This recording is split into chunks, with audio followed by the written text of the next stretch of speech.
Hey everyone, this is Pema from SFT, and I wanted to record a special message for everyone here from the Kokula Center, the Tibetan Buddhist Center in the Boston area of Massachusetts. The special message I have for everyone is thank you. Earlier this week, we passed our 50% mark, our halfway mark of our end of year fundraising campaign. And in particular, I wanted to say thank you to all of the countless young Tibetans out there who are involved in this movement and who care about the future of Tibet just as much as I do, and just as much as the generation before us.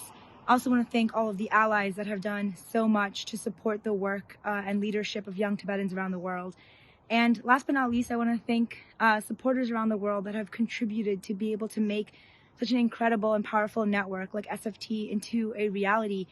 And you know, the work that we do on an everyday basis at SFT, what we fight for, it's a vision that we all share, a vision of a free Tibet in which Tibetans, young Tibetans like myself, have the freedom to visit their homeland, but also Tibetans living inside Tibet have the freedom to practice whatever religion they choose, have the freedom to, honor and cherish His Holiness the 14th Dalai Lama, and most importantly, also have the freedom to just be who they are, be Tibetan.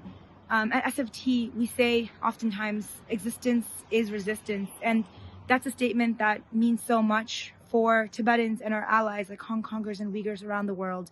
So thank you to everyone that has played, whether it's a big role or a small role, in making this vision and the work that SFT does possible for hopefully some more time. Thank you very much, everyone.